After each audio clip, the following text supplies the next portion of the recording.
आप सब मेरे ऑनलाइन बहन भाइयों को एक बार फिर से जय मसीह की। परमेश्वर के अनुग्रह और दया से एक बार फिर से मिलने का मौका मिला, इसके लिए परमेश्वर का धन्यवाद करेंगे। आइए हम छोटी सी प्रार्थना करेंगे। धन्यवाद धन्यवाद धन्यवाद है मेरे महान और जीवित परमेश्वर, हे करुणामय और सामर्थी दयालु परमेश्वर, तेरे पवित्र नाम को धन्यवाद। प्रभु जी, तूने पिछले इतवार से लेकर इस इतवार तक जीवित रखा, तेरा धन्यवाद। हमारे घरों में, हमारे परिवारों में, हमारे कामकाज में प्रभु तूने अनुग्रह, दया और कृपा किया, तेरा धन्यवाद। हे दयालु परमेश्वर, तेरे सम्मुख आकर प्रभु जी हम शांति पाते हैं प्रभु, तेरे सम्मुख आकर हम दया पाते हैं प्रभु, तेरे सम्मुख आकर मेरे राजा हम अपने कलेशों से प्रभु जी छुटकारा पाते हैं। हे छुटकारा देने वाले परमेश्वर, हम विश्वास करते हैं तेरा वचन प्रभु जीवित वचन है। जितने लोग प्रभु तेरे वचन को थामे रहते हैं प्रभु, वो संसार के मार्ग में नहीं डगमगाते प्रभु जी।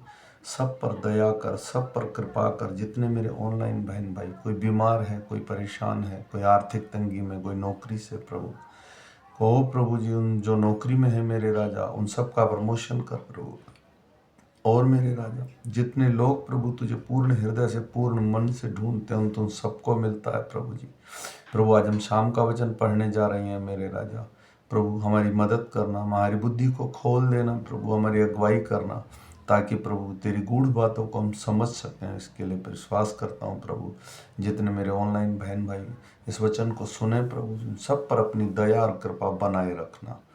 धन्यवाद प्रभु जी। सारा आदर, सारी महिमा तुझे देते हुए छोटी सी विनती तेरे प्यारे बेटे मेरे उद्धार करता यीशु नासरी के नाम से मांग कर पा लेता हूँ पिता, आमीन। आइए मेरे बहन भाइयों, हम शाम का वचन पढ़ेंगे। आज तारीख है 2/2/2025 और मैं आशा करता हूँ जितने मेरे बहन भाई इसे ऑनलाइन सुने, अगर कोई 365 दिन मुझे फॉलो करेगा तो वो पूरी की पूरी बाइबल कंप्लीट कर लेगा अपने जीवन में। और आज हम पढ़ेंगे शाम का वचन निर्गमन की पुस्तक में से 29 और 30 अध्याय। इसके पढ़े और सुने जाने पर प्रभु की आशीष हो।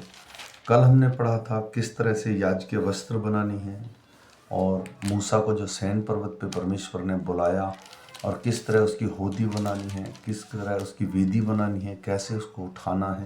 और आज हम पढ़ेंगे कि हारून और उसके पुत्रों को याजक पद के लिए अभिषेक कैसे करना है, दैनिक भेंट कैसे देनी है, धूप की वेदी और प्राणों और पीतल की होदी बनानी है, और सुगंधित द्रव्य जिस तरह से करने हैं, आज उसके विषय में हम जानकारी लेंगे। आइए। उन्होंने पवित्र करने को जो काम तुझे उनके साथ करना है, वह यह है कि तेरे लिए याजक का काम करे। वह यह है कि एक निर्दोष बछड़ा और 2 निर्दोष मेढ़े लेना, और अखमीरी रोटी और तेल से सने हुए मैदे के अखमीरी फुलके और तेल से चुपड़ी हुई अखमीरी पापड़ियाँ भी लेना। ये सब गेहूं के मैदे से बनाना। इनको एक टोकरी में रखकर उनकी टोकरी को उस बछड़े और उन दोनों मेंढों के समीप ले आना। फिर हारून और उसके पुत्रों को मिलाप वाले तंबू के द्वार पर समीप लाकर जल से नहलाना। तब वह उन वस्त्रों को लेकर हारून के अंगरखे और एपोद का बागा पहनाना, और एपोद और चपरास बांधना, और एपोद का कढ़ा हुआ पट्टा भी बांधना, और उसके सिर पर पगड़ी को रखना, और पगड़ी पर पवित्र मुकुट को रखना। तब अभिषेक का तेल लेकर उसके सिर पर डालना और अभिषेक करना। फिर उसके पुत्रों को समीप लाकर उसके अंगरखे पहनाना, और उनके अर्थात हारून और उसके पुत्रों की कमर बांधना, और उनके सिर पर टोपियां रखना, और जिससे याजक के पद पर सदा उसका हक रहे। इस प्रकार हारून और उसके पुत्रों को संस्कार करना। तब बछड़े को मिलाप वाले तंबू के समीप ले आना। हारून और उसके पुत्र बछड़े के सिर पर अपने हाथ रखें। तब उसके बछड़े को यहोवा के सम्मुख मिलाप वाले तंबू के द्वार पर बलि करना, और बछड़े के लहू में से कुछ लेकर अपनी उंगली से वेदी के सींगों पर लगाना, और शेष सब लहू वेदी के पाए पर उडेल देना। और सब चर्बी से आंतनियाँ ढपी रहती हैं, और जो झिल्ली कलेजे के ऊपर होती है, उन सब में से दोनों गुर्दों को और उसके ऊपर की चर्बी समेत सब लेकर वेदी पर जलाना। परंतु बछड़े का मांस और खाल और गोबर छावनी के बाहर आग में जला देना, क्योंकि यह पाप बलि होगा। फिर एक मेढ़ा लेना और हारून और उसके पुत्र उसके सिर पर अपना हाथ रखें। तब वह मेंढे को बलि करना और उसका लहू वेदी पर चारों ओर छिड़कना। तब उस मेंढे को टुकड़े टुकड़े काटना और उसकी आंतड़ियां और पैर को धोकर उसके टुकड़ों और सिर के ऊपर रखना और उस पूरे मेंढे को वेदी पर जलाना। यह तो यहोवा के लिए होम बलि होगा, यह सुगंधित द्रव और यहोवा के लिए हवन होगा। फिर दूसरे मेंढों को लाना और हारून उसके पुत्र उसके सिर पर अपने हाथ रखें। तब वह मेंढे को बलि करना और उसके लहू में से कुछ लेकर हारून के पुत्रों के दाहिने कान के सिरे पर उसके दाहिने हाथ के दाहिने पांव के अंगूठे पर लगाना और लहू को वेदी पर चारों ओर छिड़क देना। फिर वेदी पर लहू से अधिक अभिषेक के तेल से दोनों को कुछ लेकर उनके हारून और उसके वस्त्रों पर जो उसके पुत्र और उसके वस्त्रों पर छिड़क देना। तब वह अपने वस्त्रों समेत उसके पुत्र भी अपने अपने वस्त्रों समेत पवित्र हो जाएंगे।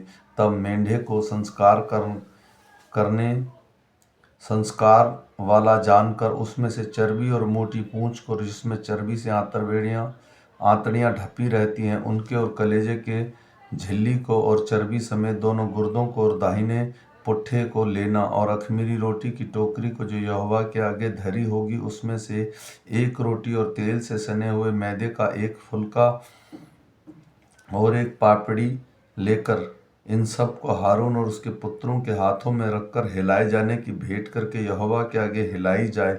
तब उन वस्तुओं में से उसके हाथ से लेकर होमबलि की वेदी पर जला देना, जिससे वह यहोवा के सामने सुखदायक सुगंध ठहरे, वह यहोवा के लिए हवन होगा।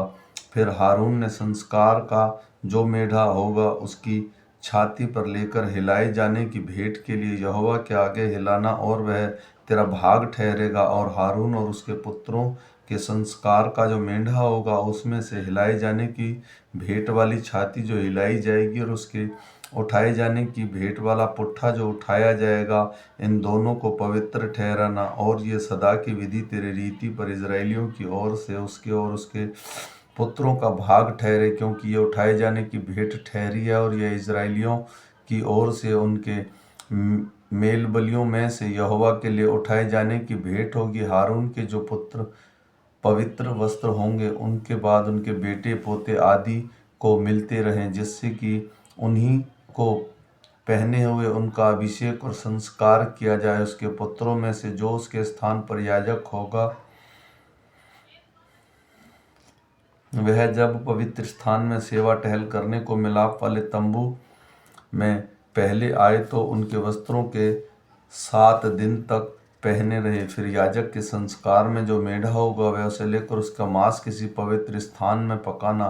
तब हारून अपने पुत्रों समेत और उस मेंढे के मांस की टोकरी को दोनों को मिलाप वाले तंबू के द्वार पर खाए। जिन पदार्थों से उसका संस्कार और उसके पवित्र करने के लिए प्रायश्चित किया जाएगा उसमें ये खाएं, परंतु पराये कुल का कोई भी उसे ना खाने पाए, क्योंकि वे पवित्र होंगे। यदि संस्कार वाले मांस या रोटी में से कुछ सवेरे तक बना रहे तो और बचे हुए को आग में जलाना, वह खाया ना जाए, क्योंकि वह पवित्र होगा। मैंने तुझसे जो जो आज्ञा दी है उन सबों के अनुसार तो हारून और उसके पुत्रों से करना, और 7 दिन तक संस्कार करते रहना, अर्थात पाप बलि का एक बछड़ा प्रायश्चित के लिए प्रतिदिन चढ़ाना, वेदी को भी प्रायश्चित करने के लिए शुद्ध करना और उसे पवित्र करने के लिए उसके अभिषेक करना। 7 दिन तक वेदी के लिए प्रायश्चित करके उसे पवित्र करना, और वेदी परम पवित्र ठहरेगी, और जो कुछ उसमें से छू जाएगा वह भी पवित्र हो जाएगा। जो तुझे वेदी पर नित्य चढ़ाना होगा वह यह है कि प्रतिदिन 1-1 वर्ष के 2 भेड़ के बच्चे, एक भेड़ के बच्चे को तो भोर के समय और दूसरे को बच्चे को गोधूली के समय चढ़ाना, और पहले भेड़ के बच्चे के संग हीन की चौथाई कुटके निकले हुए तेल से सना हुआ एपे का 10वां मैदा, और अर्ध के लिए हीन की चौथाई दाखमधु देना, और दूसरे भेड़ के बच्चे को गोधूली के समय चढ़ाना, और उसके साथ भोर की रीति के अनुसार अन्न बलि अर्ध दोनों देना, और उस मैं वह सुखदायक सुगंध और यहोवा के लिए हवल ठहरे। तुम्हारी पीढ़ी से पीढ़ी तक यहोवा के आगे मिलाप वाले तंबू के द्वार पर नित्य ऐसा ही होम बलि हुआ करे। और यह वह स्थान है जिसमें तुम लोगों के लिए मिला करूँगा और तुझ से बातें करूँगा। मैं इज़राइल के लिए वही किया करूँगा, मिला करूँगा, और वह तंबू मेरे तेज से पवित्र किया जाएगा। और मैं मिलाप वाले तंबू और वेदी को पवित्र करूँगा और हारून और उसके पुत्रों को भी पवित्र करूँगा, और वे मेरे लिए याजक का काम करें। और मैं इज़राइलियों के मध्य निवास करूँगा और उनका परमेश्वर ठहरूँगा। तब वे जान लेंगे कि मैं यहोवा उनका परमेश्वर हूँ, जो उनके मिस्र देश से इसलिए निकाल ले आया कि उनके मध्य निवास करूं। मैं ही उनका परमेश्वर यहोवा हूँ। फिर धूप जलाने के लिए बबूल की लकड़ी की वेदी बनाना। उसकी लंबाई 1 हाथ की और चौड़ाई 1 हाथ की हो और चौकोर हो, और उसकी ऊंचाई 2 हाथ की हो, और उसके सींग उसी टुकड़े से बनाए जाएं। और वेदी के ऊपर वाले पल्ले और चारों ओर की बाजुओं के सींग को चौके सोने से मढ़ना, और उसके चारों ओर सोने के एक बाड़ा बनाना, और उसमें से बाड़ के नीचे आमने सामने के 2 पल्ले पर सोने के 2-2 कड़े लगवाना। इन दोनों ओर लगाना। वे उसे उठाने के डंडे के खाने का काम देंगे। डंडों की बबूल की लकड़ी के बनाकर उनके सोने से मढ़ाना। और तो उसके उस पर्दे के आगे रखना जो साक्षी पत्र के संदूक के सामने है, अर्थात प्रायश्चित वाले ढकने के आगे जो साक्षी पत्र के ऊपर है, वही मैं तुझसे मिला करूँगा। और उसी वेदी पर हारून सुगंधित धूप जलाया करे। प्रतिदिन भोर को जब वह दीपक को ठीक करे तब वह धूप जलाए, और गोधूली के समय जब हारून दीपक को जलाए तब धूप जलाया करे। और धूप यहोवा के सामने तुम्हारी पीढ़ी पीढ़ी में नित्य जलाया जाए। और उस वेदी पर तुम किसी अन्य प्रकार का धूप न जलाना, और न उस पर होम बलि और न अन्न बलि चढ़ाना, और न उस पर अर्घ देना। हारून वर्ष में 1 बार उसके सींग पर प्रायश्चित करे, और तुम्हारी पीढ़ी पीढ़ी में वर्ष वर्ष 1 बार प्रायश्चित के पाप बलि के लहू से इस पर प्रायश्चित किया जाए। यह यहोवा के लिए परम पवित्र है। तब यहोवा ने मूसा से कहा, जब तू इज़राइलियों की गिनती लेने लगे तब गिनने के समय जितनी गिनती हुई हो वह उसे अपने प्राणों के लिए यहोवा को प्रायश्चित दे। और जिससे जब तू उनकी गिनती कर रहा हो तो उस समय कोई विपत्ति उन पर ना आ पड़े। जितने लोग गिने जाएं वे पवित्र स्थान के शेकेल के अनुसार आधा शेकेल दें। शेकेल 20 गेरे का होता है। यहोवा की भेंट आधा शेकेल हो। 20 वर्ष के या उससे अधिक व्यवस्था के जितने गिने जाएं उनमें से एक एक जन यहोवा को भेंट दे। जब तुम्हारे प्राणों के प्रायश्चित के निमित्त यहोवा की भेंट अर्पित की जाए तब न तो धनी लोग आधे शेकेल से अधिक दें और न दरिद्र लोग उसमें से कम दें।